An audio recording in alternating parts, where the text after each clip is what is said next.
ہمیں پتا تھا کہ دہشت گردی کی کارروائیاں ان کی جانب سے ہو رہی ہیں، لیکن لڑائی بھی ہے. کبھی یہ لگتا ہے کہ یہ حکومت بالکل کنٹرول میں نہیں ہے. جو دوسرے لوگ جو یہاں سے روزگار کمانے وہاں جاتے ہیں ان کے کوئی انسانی حقوق نہیں ہے، اس لیے کہ ایسے موقعوں پر ان کا ٹویٹر بھی خاموش رہتا ہے. استحکام پارٹی پہ بھی مجھے لگتا ہے کہ کچھ ایسا ہی کچھ کرم فرماؤں کی مہربانی بیٹ کرے گی.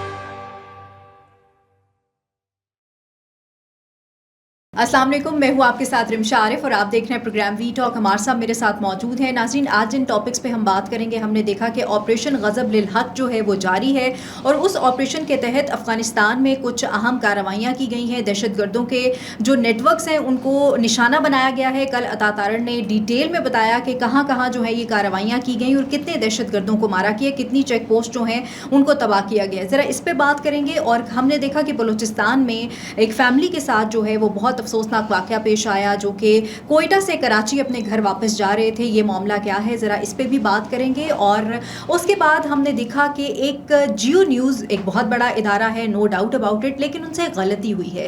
اس کے پس پردہ حقائق کیا ہیں، ذرا اس پہ بات کریں گے. اور کشمیر میں الیکشنز آنے والے ہیں اور استحکام پاکستان پارٹی جو ہے وہ کن کو ٹکٹ دینے جا رہی ہے، اور اس ٹائم جو ہے وہ مسلم لیگ نون اور پیپلز پارٹی کی سچویشن وہاں پہ کیا ہے، ذرا اس پہ بھی بات ہوگی آج کے پروگرام میں. ویلکم ٹو دا شو عمار صاحب.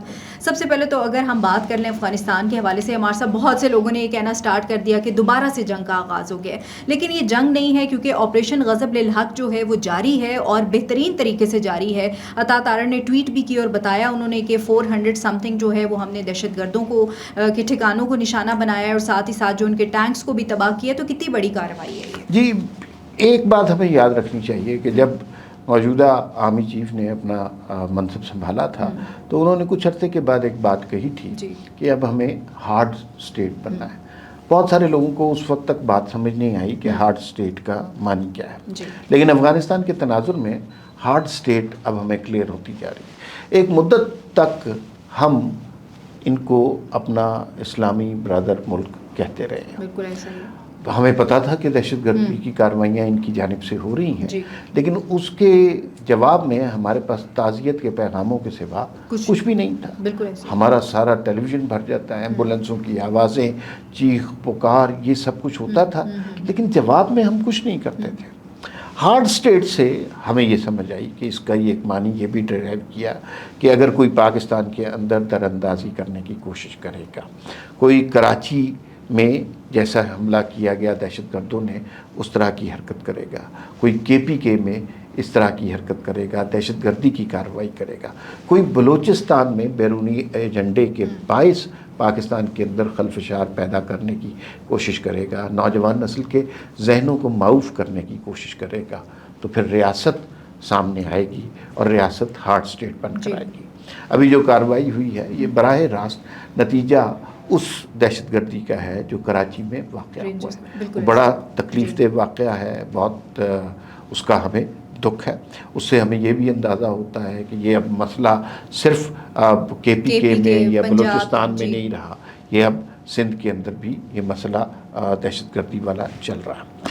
اور جہاں جہاں کارروائی کی گئی ہے افغانستان میں وہ وزیر اطلاعات نے بالکل بتا دیا ہے، کنڑ میں کی ہے، پکتیہ میں کی ہے اور دیگر علاقوں میں. اور اگر وہ آئندہ بھی کوئی پاکستان کے اندر اس طرح کی تراندازی یا دہشت گردی کی کوشش کریں گے تو ان کو منہ توڑ جواب دیا جائے گا. جو ون لائنر ہے وہ اس کا یہی ہے کہ اگر آپ پھر کوشش کریں گے، آپ یہاں پر ایک آدمی کو قتل کرنے کی کوشش کریں گے، ہم آپ کے 50 لوگ جہنم واصل کریں گے. اور عمار صاحب اگر اس سے میں سارا ایک چیز فریز کروں کہ پاکستان نے کابل کو ایک ڈائریکٹ اور کلیئر کٹ میسج دے دیا ہے کہ اب مزید برداشت نہیں ہوگا. اصل میں نا کابل میں جو حکومت ہے وہ بھی بہت زیادہ کنٹرول میں نہیں ہے.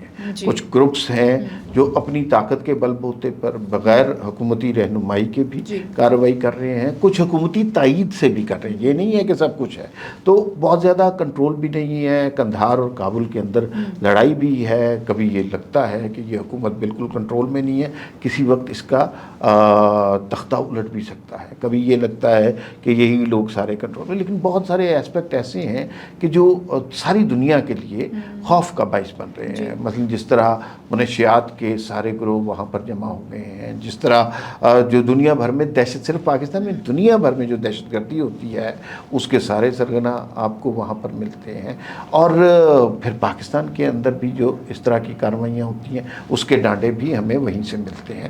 تو یہ اب ہمیں باتیں کلیئر ہوتی جا رہی ہیں، تو صرف ہم کابل کو الزام نہیں دے سکتے، لیکن ہم ان کے سامنے ایک صورتحال ضرور پیش کر سکتے ہیں کہ یہ لوگ آپ کی سرزمین سے یہاں پر آتے ہیں، ان کو قابو کرنا آپ کی ذمہ داری ہے۔ بالکل، اور یہ بہت ضروری ہے ہمارے صاحب اس چیز کو قابو کرنا، ورنہ ادروائز تو دہشت گردی جس طرح آپ نے بات کی ہے کہ اب یہ KPK سے نکل کر سندھ تک پہنچ چکی ہے، اور بلوچستان کے حالات ہم سب کے سامنے ہیں پہلے سے ہی۔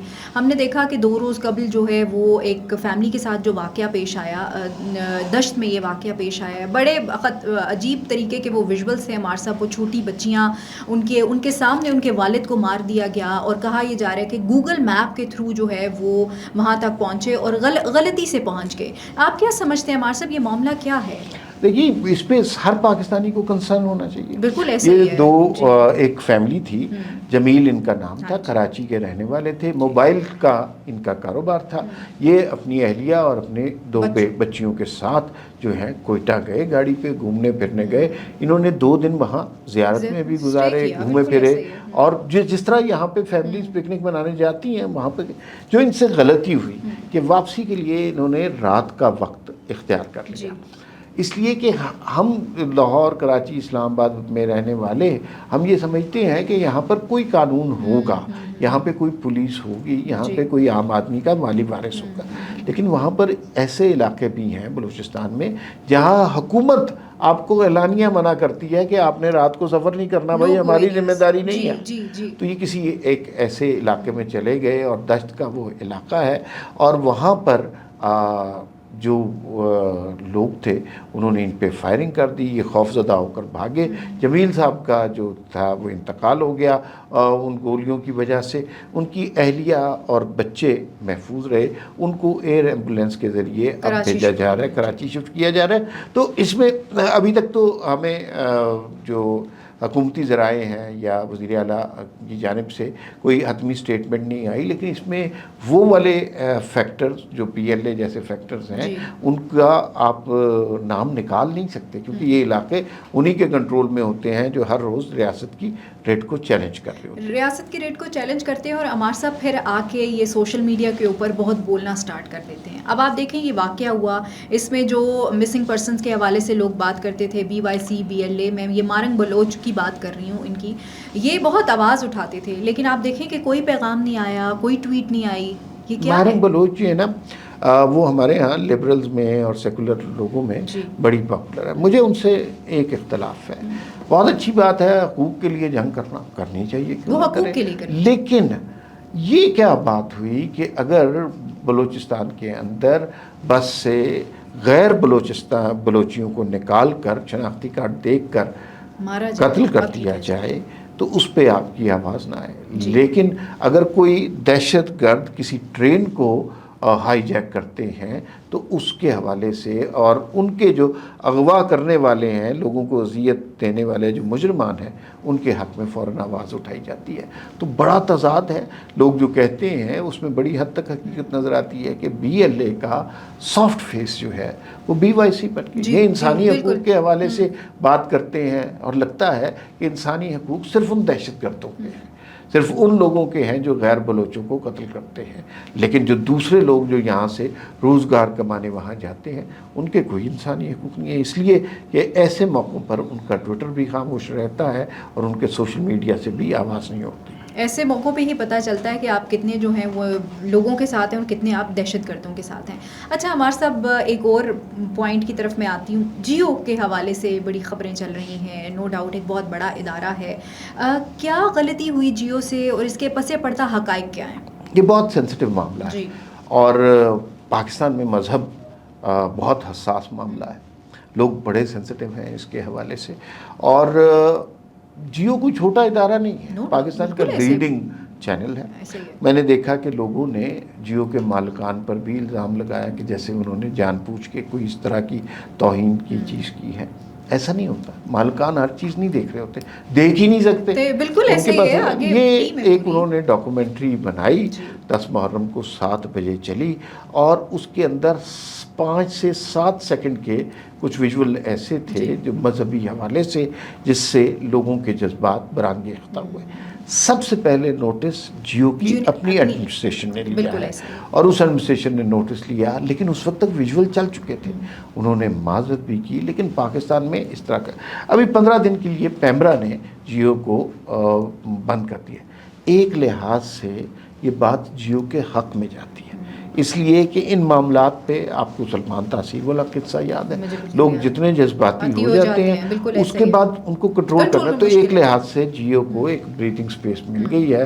15 دن تک لوگوں کا غصہ ٹھنڈا ہو چکا ہوگا. بے تحاشا دفعہ وہ معافی بھی مانگ چکے ہیں, اور کسی نے دانستہ طور پر ایسی حرکت نہیں کی. لیکن جو پیمرا نے ایکشن لیا میرے خیال میں وہ بھی ضروری تھا. اگر نہ لیتے تو پھر یوں لگتا کہ جیسے فرقہ واریت کی کوئی جنگ شروع ہو گئی ہے, کسی فرقے کے خیالات کو تحسین کے سامنا کرنا پڑ رہا ہے, کسی کو تضییق کا سامنا کرنا پڑ رہا ہے. تو ایسا نہیں ہے. بنیادی طور پر پاکستان فرقوں میں نہیں بٹا ہوا ہے. ایک جھنڈا ہے ہمارا اور ایک مذہب ہے. ہم سارے اس لڑی میں گندے ہوئے ہیں. تو ہمارے ہاں تفرقوں کی, فرقوں کی, مذہبی اختلاف کی, انحراف کی اجازت نہیں دی جائے گی. تو میرے خیال میں پیمرا نے بہت اچھا اقدام کیا, اور جیو کو بھی اپنی غلطی کا احساس ہوا, انہوں نے معذرت کی, انہوں نے بھی اچھا کیا. اچھا عمار صاحب, اب ذرا تھوڑی سیاسی بات بھی کر لیتے ہیں. کشمیر میں الیکشنز ہونے جا رہے ہیں, اور الیکشنز کی گہما گہمی ہم نے دیکھا ہے کہ سٹارٹ ہوگی ہے. راولا کوٹ میں بھی ذرا سچویشن تھوڑی سی اس طرح گڑبڑ ہے, وہاں پہ ابھی لوگ بیٹھے ہوئے ہیں. آج میں نے دیکھا ہے کہ وہ شاہد حقان عباسی, محمود خان اچکزئی اور مصطفیٰ نواز کھوکھر یہ بھی جا رہے تھے, لیکن ان کو وہاں پہ روک لیا گیا اور انہوں نے دھرنا دے دیا. پہلے تو بتائیں کہ یہ کس سلسلے میں جا رہے تھے, اور وہ تو کہہ رہے ہیں کہ ہم ان سے یکجہتی کرنے جا رہے تھے. وہ جماعت جو ریاست اور ایک ایجنڈے کے اوپر کام کر رہی ہے, ان سے کیسی یکجہتی؟ ویسے اس میں عمران خان کے وکیل بھی تھے اس وفد میں, اس کا ذکر وہ ہے بھی کشمیر سے ہے نا, تو میرے خیال میں تو جانے دینا چاہیے تھا. مطلب یہ کوئی دہشت گرد تھوڑی ہے, سیاستدان ہے, انہوں نے جا کے کوئی سیاسی بات ہی کرنی تھی. تو جب آپ ان کو روکتے ہیں تب بڑا مسئلہ بنتا ہے, جب آپ ان کو نہیں روکتے تو کوئی اتنا امپیکٹ نہیں ہوتا. اور یہ سارے لوگ حکومت سے متفق نہیں ہیں آج کل, اور یہ اگر کوئی مذاکرات کی کوئی صورت نکالتے تو اچھا ہی ہوتا. اور انہوں نے کون سا انڈیا کے حق میں نعرے مارنے نہیں کرنا تھا نا. تو سیاستدان لوگ ہیں, سیاسی بات کرنی تھی. کشمیر کی جہاں تک صورتحال ہے, وہاں پر اس وقت ہو یہ رہا ہے کہ 2 منظر ہمیں دیکھنے کو مل رہے ہیں. ایک منظر یہ ہے کہ انتخابات کی گہما گہمی شروع ہو گئی ہے. نون لیگ نے اپنے کینڈیڈیٹ سے انٹروڈیوس کروا دیے ہیں, پیپلز پارٹی نے اپنی کیمپین شروع کر دی ہے, اور جو ہے سردار عتیق صاحب کی جو پارٹی ہے وہ بھی آگے آ گئی ہے. توقع کی جا رہی ہے کہ مسلم لیگ نون اور سردار عتیق کی جو پارٹی ہے وہ مل کر الیکشن کی مہم چلائیں گے. لیکن استحکام پارٹی, استحکام پارٹی اختیار کر لی ہے جیسے جی. اچھا دیکھیے کہ استحکام پارٹی آہستہ آہستہ ایک ریالٹی بنتی جا رہی ہے. پہلے نہیں تھی. جیسے عمران خان بھی پہلے 1 سیٹ ہی لیتے تھے اور کوئی پولیٹیکل ریالٹی نہیں تھے. یہ 2013 میں وہ پولیٹیکل ریالٹی بنے. استحکام پارٹی پہ بھی مجھے لگتا ہے کہ کچھ ایسا ہی کچھ کرم فرماؤ کی مہربانی ہے کچھ لوگوں کی. اور جتنے کینڈیڈیٹ, جیسے نون لیگ ہر علاقے میں 3-4 امپورٹنٹ کینڈیڈیٹ ہوتے ہیں تو ہر کانسٹیٹیوئنسی میں, تو جو ٹاپ والا بندہ ہے وہ نون لیگ نے لے لیا, سیکنڈ جو ہے پیپلز پارٹی نے لے لیا, لیکن تیسرا چوتھا بندہ بھی امپورٹنٹ ہوتا ہے. وہ سارے جو کینڈیڈیٹ ہیں وہ اٹھا لیے ہیں استحکام پارٹی نے, اور ٹف ٹائم ملے گا. یہ ان کا دوسرا الیکشن ہوگا. جی بی میں انہوں نے الیکشن لڑا, نشستیں نہیں حاصل کر سکے, لیکن یہاں پر یہ دیکھیں گے کہ چیزیں بہتر ہوں گی, اور یہ ایک کنکریٹ ریالٹی بن کر سامنے آئیں گے. چلیں اب دیکھتے ہیں. اچھا وہاں پہ سچویشن یہ ہے کہ الیکشن کی گہما گہمی راولا کوٹ میں نا 5 حلقے ہیں جی 5 حلقوں میں ابھی پوری طرح گہما گہمی نہیں ہے، لیکن وہ بھی 1-2 حلقوں تک بات ہے، تو ہو سکتا ہے وہاں الیکشن پوسٹ پون ہو جائیں اور باقی حلقوں میں الیکشن ہو جائے. الیکشن ہونا ہی حل ہے، پولیٹیکل پروسیس کو آگے لے کر جانا ہی سلوشن ہے. یہ جو معاملات سارے خود ہینڈل کرنے کی خواہش ہوتی ہے نا، اس کا نقصان ہوتا ہے. سیاسی لوگوں کو معاملات ہینڈل کرنے بھی دینے چاہیے، وہی بہتر سلوشن لا سکتے ہیں. چلیں اب دیکھتے ہیں کون سی سیاسی جماعت آتی ہے، نون لیگ پیپلز پارٹی یا استحکام پاکستان پارٹی. بہت شکریہ ہمارے سب کو دینے کے لیے. ناظرین مجھے اور ہمارے سب کو اجازت دیجیے. اللہ نے کے بان پاکستان زندہ باد.